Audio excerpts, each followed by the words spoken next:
all welcome to the HD Plus LeadHERS Experience. You see, raising corporate leaders is one thing that people always look forward to. But when it comes to women in modern day world, it seems a bit impossible. However, CEOs, directors, and high-ranking members in various industries have seen women rising to the top. A number of women in the world of work have risen up to the corporate ladders to the very top and have set the pace for others to follow suit. But these stories are often not heard, and young ladies are made to believe that they have to go through unorthodox ways to reach the peak of their careers. To develop a new crop of female leaders and encourage young women to aspire to reach the top, Ghana's premium high-definition satellite broadcast service provider, SES HD Plus, through its maiden HD Plus LeadHERS Xperience, seeks to provide a platform where success stories of female leaders are shared with younger women. Urge them to challenge the status quo and know that every dream can be realized. This maiden event will feature women leaders from diverse fields, from technology, engineering, sports, government, media, and academia, and they will be sharing their unique stories and experiences to inspire others to greatness. We have a guest of honor, and she's in the person of Reverend Dr. Joyce Ayi, founder and executive director, Salt and Light Ministries. Please put your hands together for her. Our keynote speaker is Pan MacDonald, Chief People Officer at SES SA. And our distinguished, thank you. Our distinguished panel is made up of Adelaide Abu Williams. For security, we have Patience Bafo Bonnie. For academia, we have engineer Dr. Lucy Ejapong. For sports, we have Mesitego Kwaku. And for social enterprise, we have Valerie Labi. Let's put our hands together for our panelists. I'll be coming up very soon. First, we'll take some remarks from the CEO of SES HD Plus. She is Adelaide Abu Williams. A round of applause for her, please. Leaders, friends from the media, and all participants. A very warm welcome to the maiden LeadHERS Xperience event by HD Plus to share the extraordinary journeys to success of remarkable women and inspire others to lead. Today, we make history collectively as we come together to break barriers, inspire, and empower all women to aim for the stars and shatter any barriers that may stand in their way. Hello, everybody. I'm going to ask you actually to multitask because I'm not going to give you a presentation. You will be seeing the presentation on my back and seeing some of the facts, but I will tell you a story. So imagine a very cold place. It's snowing outside. The sun is shining. Everything is covered with beautiful white snow. And there's a little girl excited in the house, just waking up. There is a man in the kitchen. The house is full of a smell of bread, cooking, and beautiful odors. And the man is wearing an apron, and is at the same time ironing the clothes that the girl will wear. Then the girl gets ready, all excited, beautiful red snowsuit, out on the snow, hopping around as it's going down, making it to the school.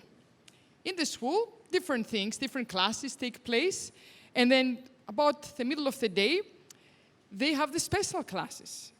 She's very excited. The special classes actually divides the class in the girls and the boys. The boys off they go to their sewing class, and the girls are going to an engineering, car engineering class. So fast forward a few years, that young girl is now just finished university, all excited, has landed her first interview, stayed up all night, was preparing, was trying to do everything right because she's going on an interview, and she's going with a very, very well-known company. She's having an interview with the head of Europe for Vodafone. So she goes, dresses up in the morning, puts the makeup, she's all nervous, it's the first job, we're gonna get the job. Goes on the interview, she smashes the interview. She thinks, she feels she did really well, answered all the questions, impressed the people, all the qualifications were there. She's just about to leave. And the man that she was having the interview with, which is the head of, at the time, the company, says, and I don't quite remember how it came to that discussion, but says something like, oh, and, in the morning, when you come in, you can just, I drink my coffee with milk and sugar. You can bring me my cup of coffee and sugar. Doesn't think much, and goes, yeah, see, no problem. And if you come first, you bring mine. Didn't get the job. And it was not facetious, I'll tell you. The girl didn't say it to, it was natural. It just came out. It's like it wasn't anything, do it. Didn't get the job. No. And actually got an angry email afterwards, too. Yes, we had only emails back then. It's a bit an old story. Then move different continent, different country. The girl is now a young professional. She's doing fairly well in the companies that she's in. And she's thinking, okay, I think I'm going to land this promotion. So everybody, her friends in the office are saying, well, I think it's going to be the meeting you're having Wednesday with the manager. It's probably going to be the one. We'll take you out for drinks afterwards. You're going to get your promotion. So excited again, all she goes in and she's thinking, okay, I have my achievements and I'm going to get this. And she gets a no. And a male colleague that no one had thought that could get the promotion gets the promotion. And by now, she's like a daring person, so she dares asks, why? Seriously? I think if I look on the qualifications, everything is there. And she gets an honest answer. The answer is, you're too young and you're a female. So a few minutes pass by, and the response is, time will help with the first. I'm not sure what to do with the second. Okay, off you go. Now she's actually climbing, so to speak, the ladder. She's middle management. She's actually hired to a new company that it's based in UK this time. And it's the first above middle management role. It's not yet a chief role, but it's a VP role.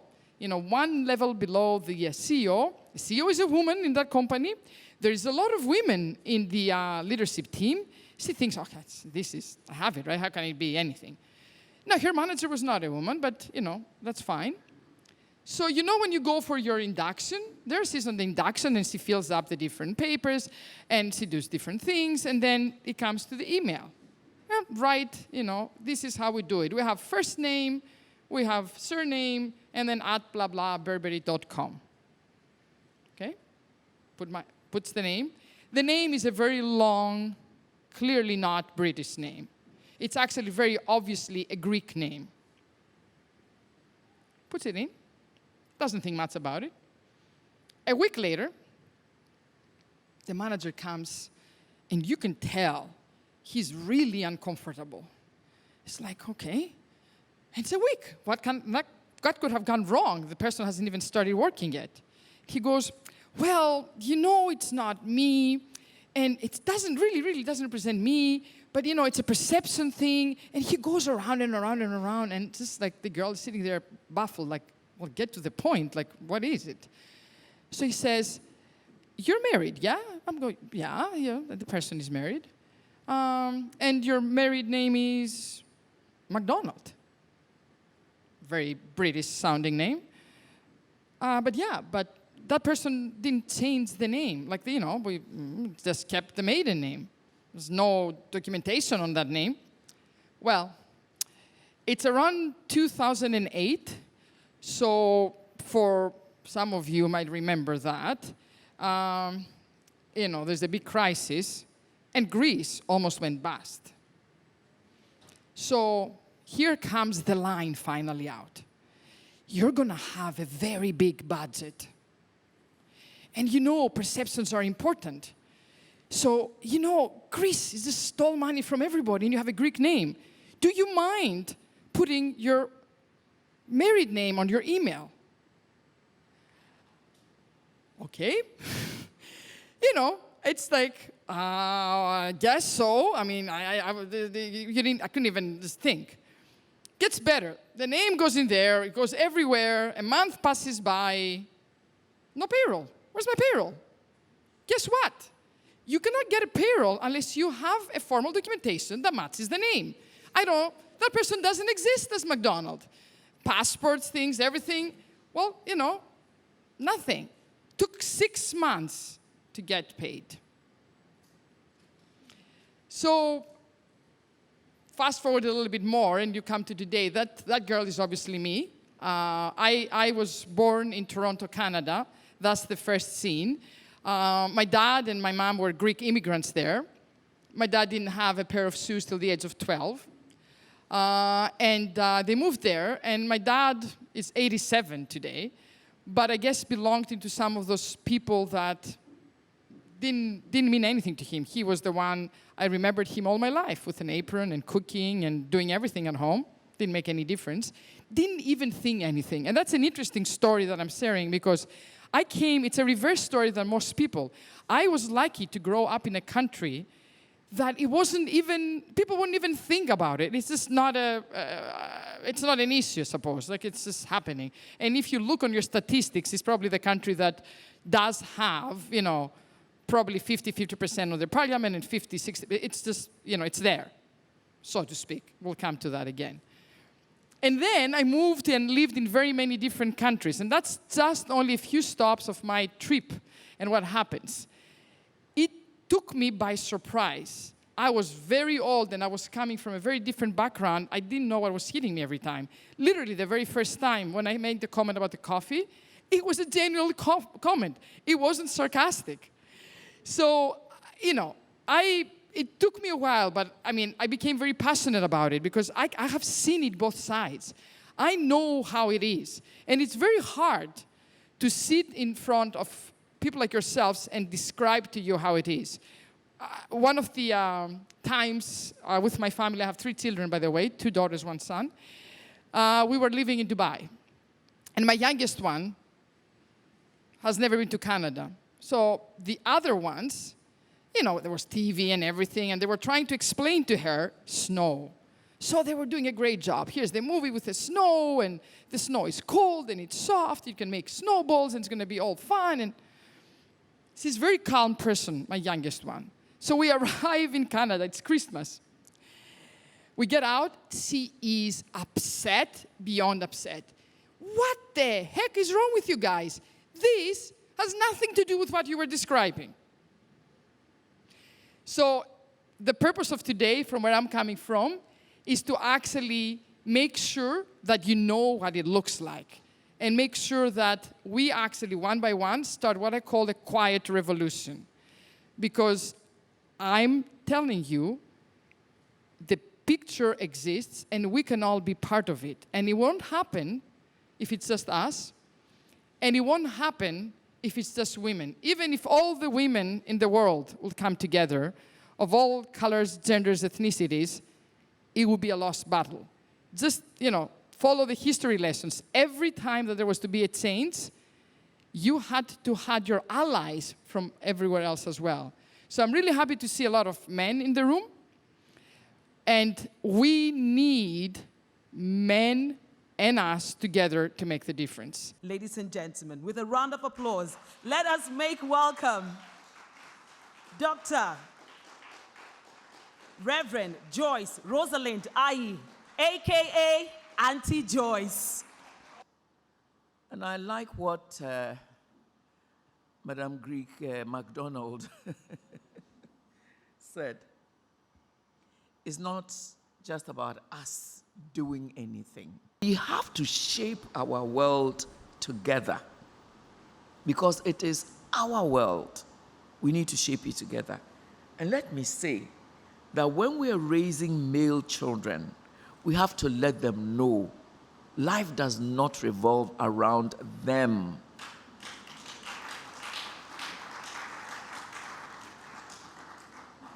We have to let them know.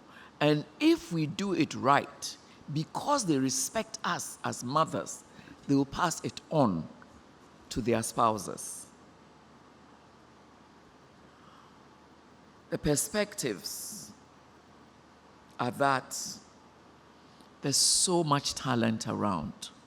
The Chinese say that the sky is, half the sky is held up by women. Who wants a lopsided sky? No one. That's why we have to do it together. And I know each of us is here for the purpose because we all have spheres of influence, and we have to use these spheres very well. Thank you very much. And the panel discussion is going to center around stories to inspire and empower women. First, to be welcomed up as a panelist is Mercy Tego. Mercy Tego is a Ghanaian football coach and former player who played as a defender for the Black Queens.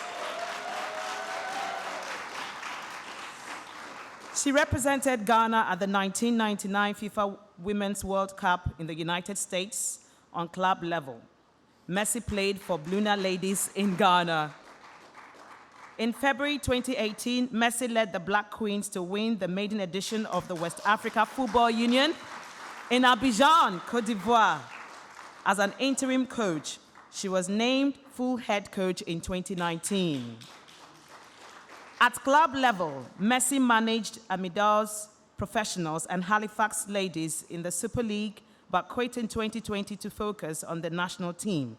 Prior to picking up a coaching role, Mercy Tego was a referee in the Ghana Premier League. Mercy made history as the first Ghanaian female referee to officiate at the FIFA Women's World Cup in 2007, held in China. Wow. Amazing.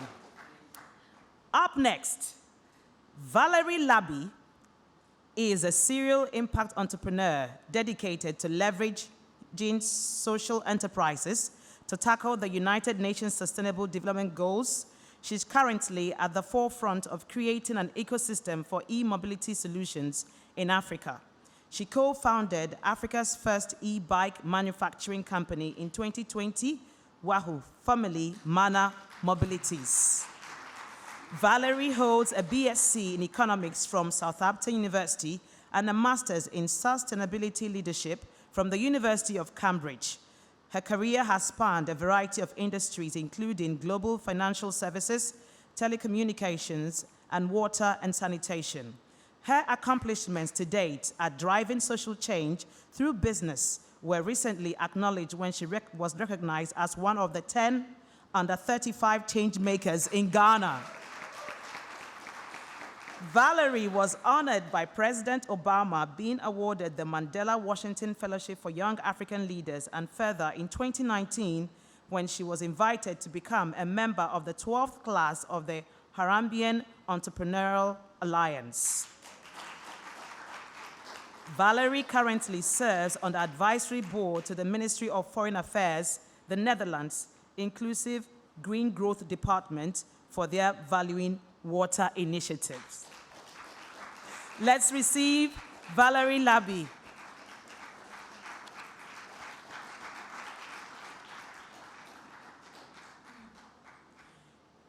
Engineer Dr. Lucy Ejapong is the Vice President of Institutional Advancement at Academic City University College, a premium tertiary education institution offering holistic education to create well-rounded minds.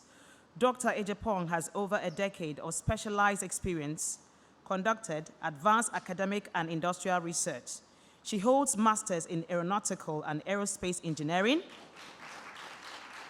and a PhD in mechanical engineering with an aerospace design focus. Her research has spanned the field of aircraft design with an emphasis on alternative weight estimation and reduction methodologies. Prior to joining Academic City University College, Dr. Ejapong was a technology manager of the Design and Build Group at the Manufacturing Technology Center, MTC UK, where she was responsible for a strong team of 45 engineers with over 250 years of combined experience. Wow. With skills ranging from end-to-end designs of parts for additive manufacturing, design for extrude to advanced design to overcome manufacturing or assembly challenges. She is a strong advocate for women in engineering, a professional member of the Ghana Institute of Engineering, a science, technology, engineering, and mathematics ambassador, and was recently appointed as the first and only woman to sit on the African Asian Pacific Engineering Education Council. Let's receive Engineer Dr. Ejapong. Next, we have DOP Patience Bafo-Bonny is the Director of Prisons in charge of technical services and special operations. She has 33 years experience in prison administration and has held various managerial staff and command positions as an officer since she joined the service in 1987. DOP Bafo-Bonny has held several command positions, including Officer in charge of James Camp Prison, Greater Accra Regional Commander, Chief Legal Officer at the prison's headquarters, Regional Legal Officer at Greater Accra, Central and Western Regions, and Classroom Instructor, Welfare Officer, Course Commander, and Adjutant at the Prisons Officers Training School. She holds a postgraduate law degree certificate from the Ghana Law School and a Bachelor of Arts in Social Work and Sociology from the University of Ghana. DOP Bafo-Bonny also worked with the United Nations Mission in Liberia as a planner, mentor, and advisor from 2007 to 2009. She is a member of the Ghana Olympic Committee Women Commission, Women and Children Committee of the Ghana Bar Association, African Union Women Election Observer Group, and currently the National Vice President of the Prisons Ladies Association. DOP Bafo-Bonny was adjudged the Outstanding Female Prison Service Personnel at the 2013 Ghana Women's Award. Let's receive DOP Bafo-Bonny.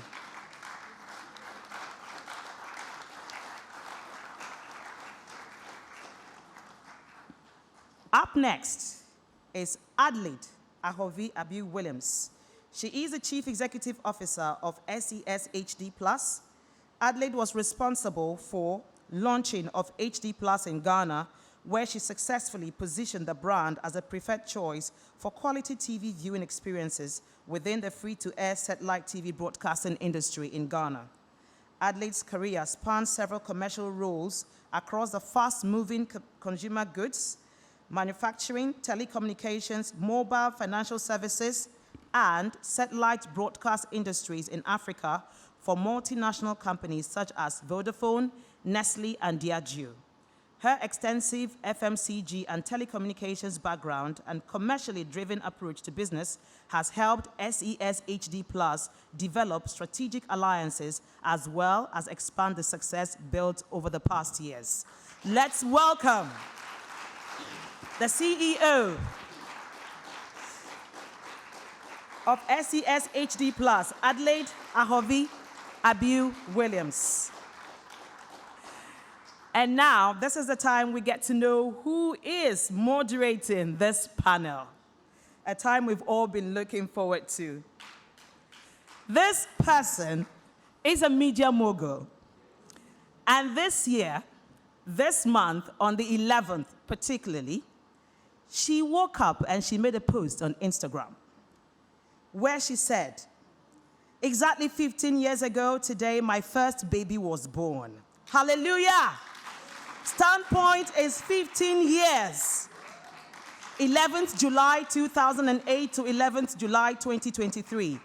Join me to give thanks to God for how far He has brought us. If you've been impacted by this program before, this is the time to share your testimony. And we have a lot of testimonies to share. one more post she made later that day. So everyone, be careful about what she posts, because we are all watching. She said something. She said, 5 recordings done on the day of the 15th anniversary of the Sandpoint. Chai! It is official. I am a workaholic. And she was thanking all the people that helped her through the celebration. One thing I know about her is that despite the fact that she works a lot, she finds ways to balance. She has time for people, and she's quite humble and very approachable. I've had to deal with her on different occasions, so I can testify. Ladies and gentlemen, join me as we make welcome our moderator, Ohini Yeri Gifty Auntie, a.k.a. Oga. There isn't a single person, especially if you're a woman, and a young woman who can say that because of you, I have become, then you have failed. So this is why I'm so grateful to you, Adelaide, for doing this. This is beautiful, and we appreciate this. And now, before I go to my questions, when Auntie Joyce, you know I'm a journalist, Bibi Ameka, when Auntie Joyce talked about gender not being just women, the director put the camera on me. Director, you need 1 year education on feminism and what women empowerment is all about. See me in chambers. So Mercy, engineer, Valerie, let me go through the list again. Dr. Lucy Japon, and of course, DOP. Thank you for agreeing to be part of this. Let me start with you, Adley, since you're closer to me. It's easier. What really, I know you've given us the welcome address, but what is the secret? Why did you decide to put together this program? Not the policy of the HD Plus group. No, you. So let me start with the story. So imagine being excited to be the only woman CEO in a satellite TV platform like HD Plus, and looking to connect with other women you can share an experience with, and there's nobody, right? So it got me asking, yes, I'm excited to be here, but where did we miss the mark, or what happened along the way? And so I started reading, got in touch with Lean In, and they have a fantastic program on women and this phenomenon called the broken rung. And so at a point, I connected also with Pan, and we put our heads together to say, what can we do, right, to create awareness, get the opportunity for women who have achieved to share the story, to empower other women who think that because they are not seeing other women in the leadership position, it's not possible. And here we are today. So I'm really excited about this. So if you can perceive it, you can achieve it. Exactly. Well done. Thank you very much for putting this together. Let me go to Mercy. Mercy, and let me declare my interest. I grew up with Mercy, so we are virtually like sisters. I saw you when you decided to go into football. It was quite crazy. Everybody thought that you've lost it. But look at where you are now. Looking back, how do you feel? Thank you very much for this question. I think this is a multi-million question. I remember, like you said, her name is Nana. I don't really call her Gifty. She's Nana. I remember when I started or decided to play football, people thought I was, this tomboy thing. What's wrong with you? A female, why do you want to take up football? And trust me, I knew what I wanted in life. I didn't want to rely on anybody. This is what I want to venture. And I would strictly go into it. And I did exactly that. It wasn't easy, though. My brothers, she knows, I have about 6 brothers. I'll be beaten, my books will be seized, doors will be locked behind me or in front of me. They wouldn't allow me to go out. Here I am. I've gotten the opportunity to work with Ghana National Fire Service. So I'm going to work. Meanwhile, I'm going to play football. I'll pack my uniforms in my bag. Daddy, I'm going to work. Okay, take good care of yourself. By the time he realized I'm in Kumasi playing football, he saw me on television being selected into the national team, and she was like, wow, this is my daughter. So this is my story. The end, as they say, justifies the mean. Valerie, it's almost become a cliche. Every successful woman or every woman in position of authority says, it hasn't been easy. But sometimes the "it hasn't been easy" phrase tends to make you become something that, if you're not careful, may break you. Now, you're a corporate lady, and you decided to go and dirty your hands.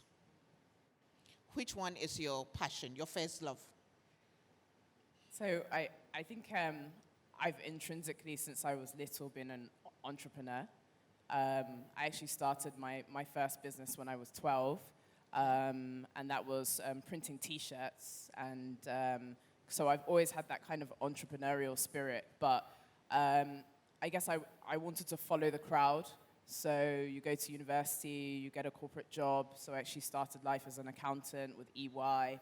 And I would say fortunate or unfortunate enough to be working in banking and capital markets when we had the financial crisis in 2008. And I worked a job at the time that was called the administration of the Icelandic banks.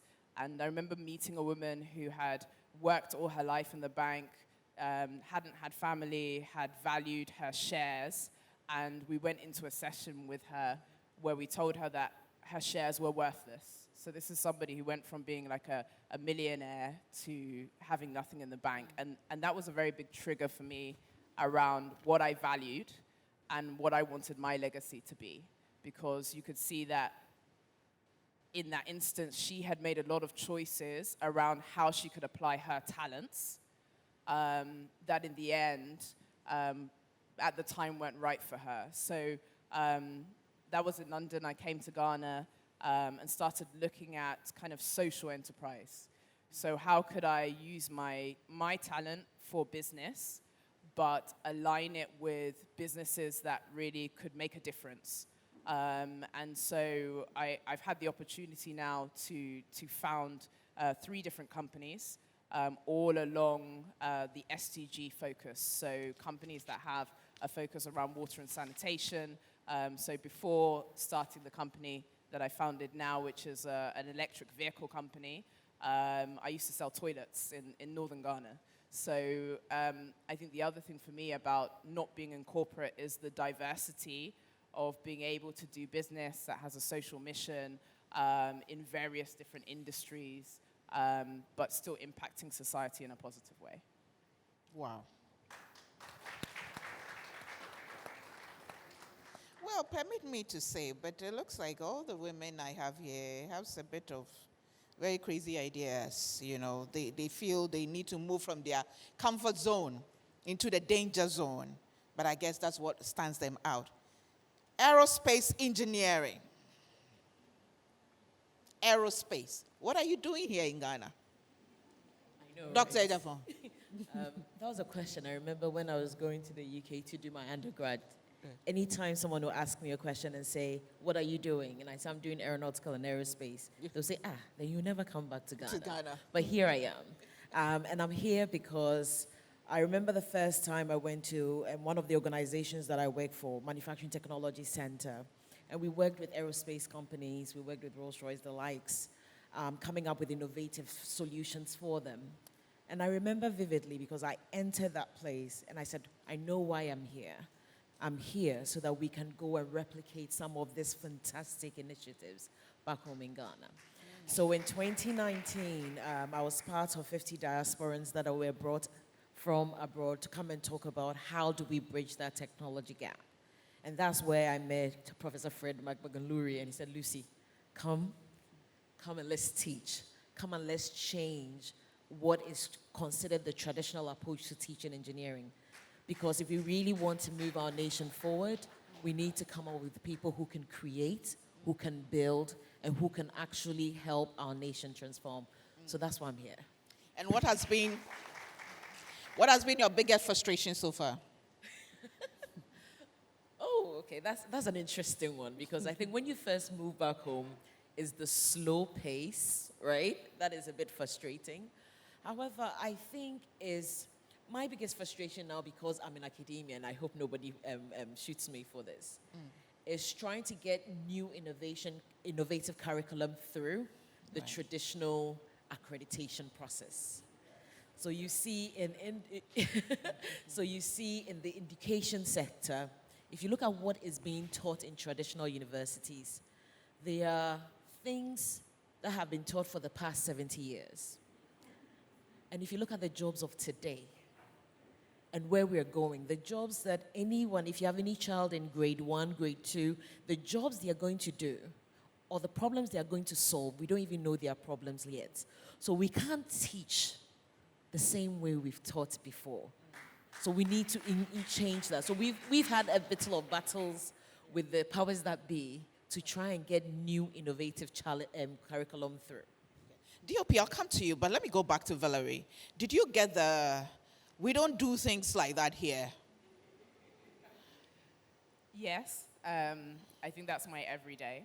I'm always told that.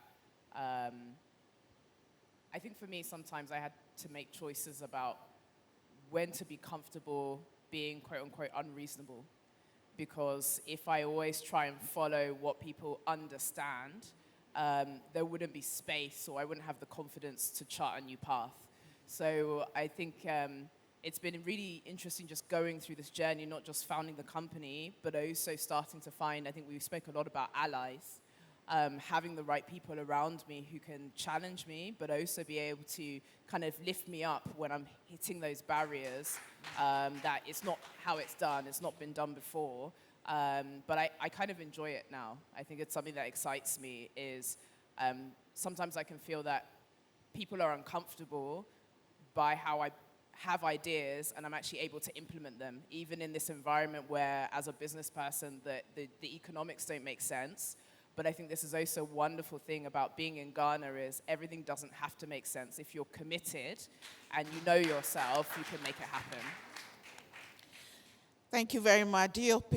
36 years in the prison service. 36. But you've kept adding value to yourself. Going back to school, doing courses, doing other things.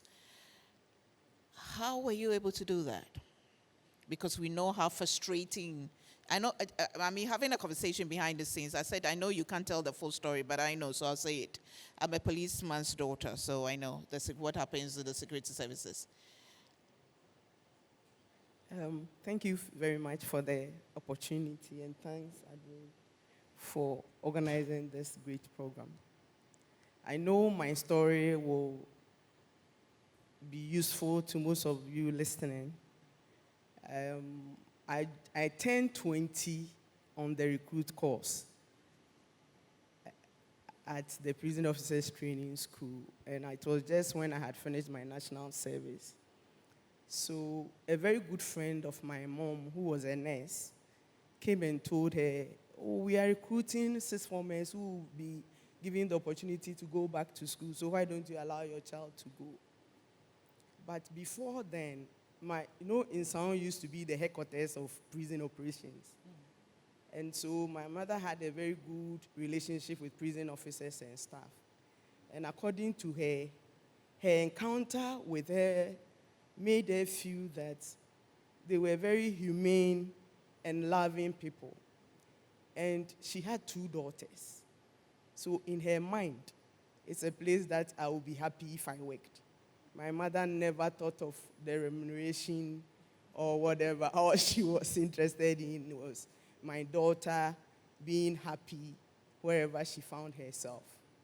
And 36 years down the line, I think that for whatever reason that she took that decision for me, it was not wrong, it was right. So I joined the Ghana Prison Service at age 1920 as a sixth former. I went back to school. So now we know your age. Went back to school for my first degree. And I remember, every time, and I picked a lot when Auntie Joyce was speaking. In this world, regardless of what you are doing, for as long as you are passionate and you have a direction, you will always arrive at where you want to be.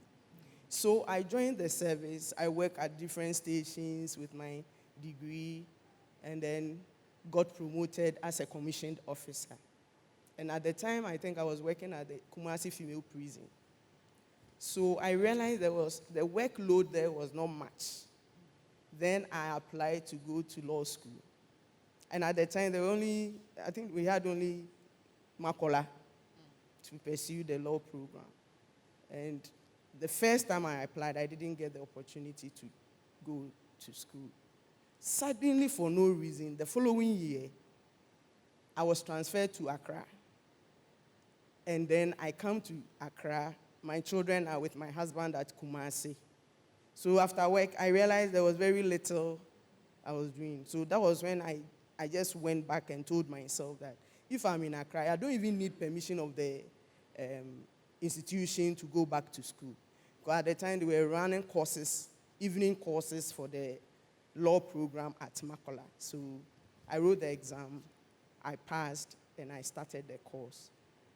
I went through it. So it was, I think, the latter part, the professional 2 years that I sought proper permission to go to school. And the service also needed the lawyers.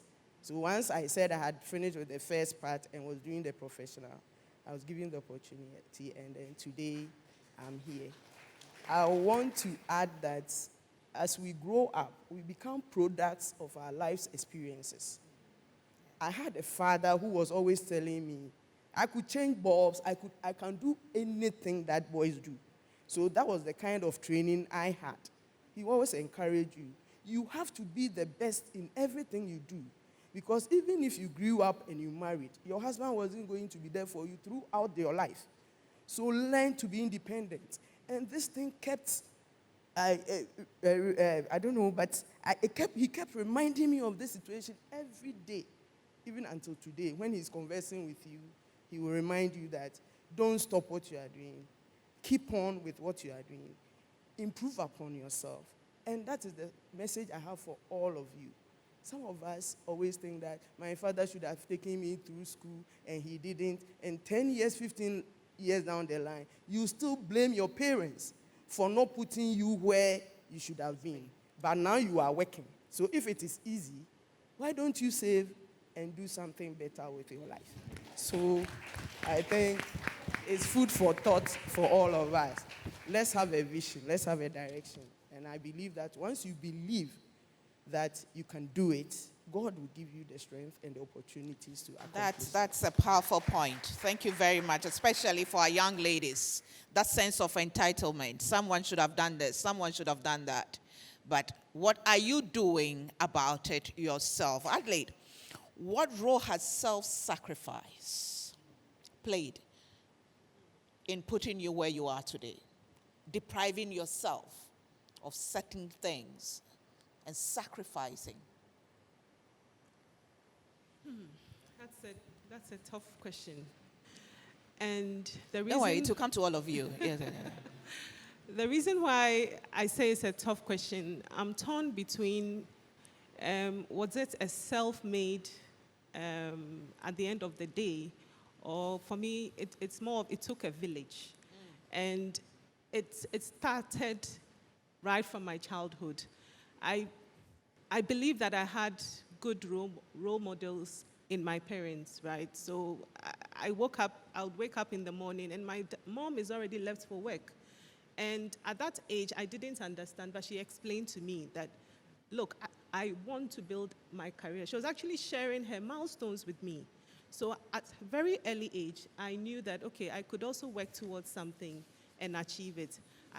I'm the first of three. So being the first, I was privileged to have a father who, just like DOP, you can be anything, right? He still calls me today. He's like, wow, are you sure you don't want to be a lawyer? You know, And for me, Are you this sure is you where don't want to be a lawyer? well, I think we're discussing this yesterday, and I said, look, I think maybe he's right. I should, You know, I it's should never do too that. late. Yeah, because for me, it's also about consistently learning. I'm very curious, trying to find out what next, right?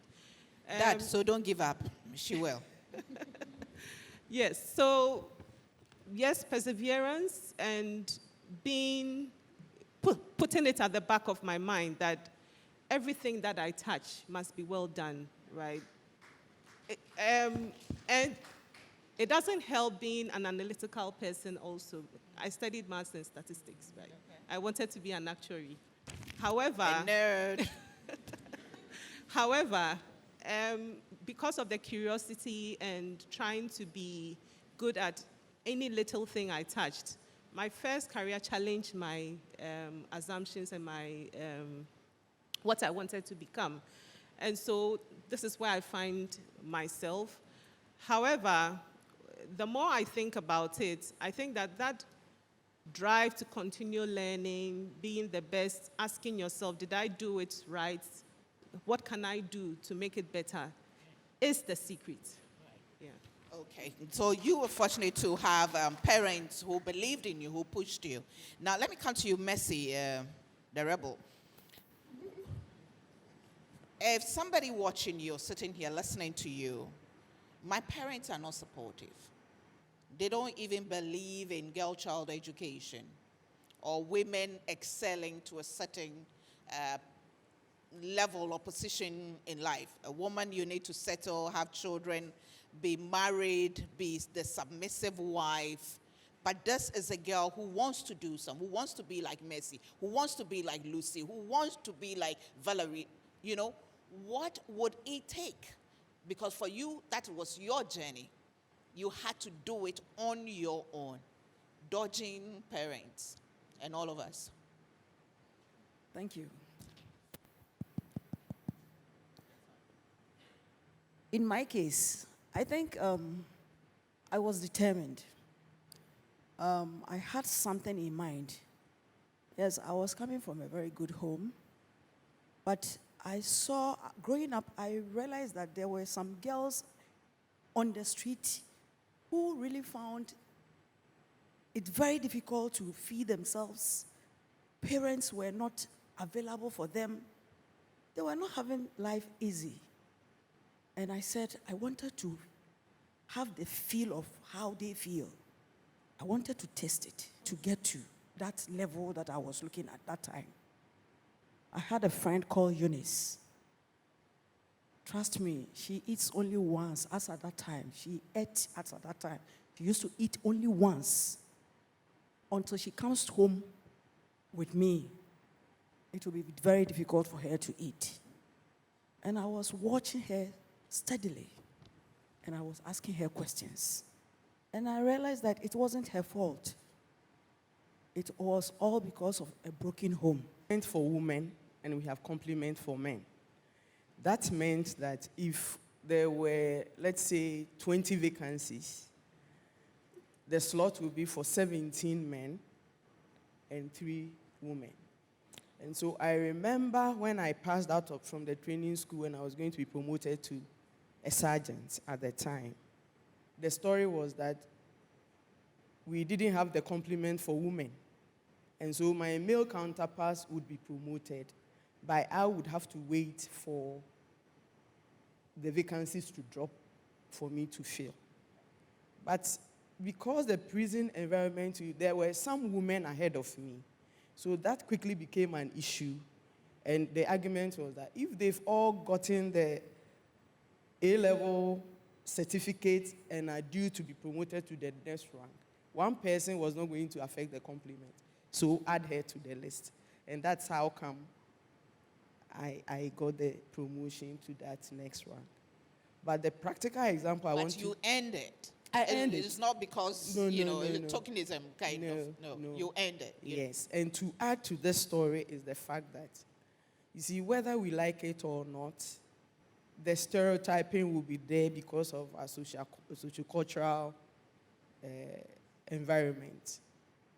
And so, the little I want to share with the young women here is that don't enjoy the pity party from the men.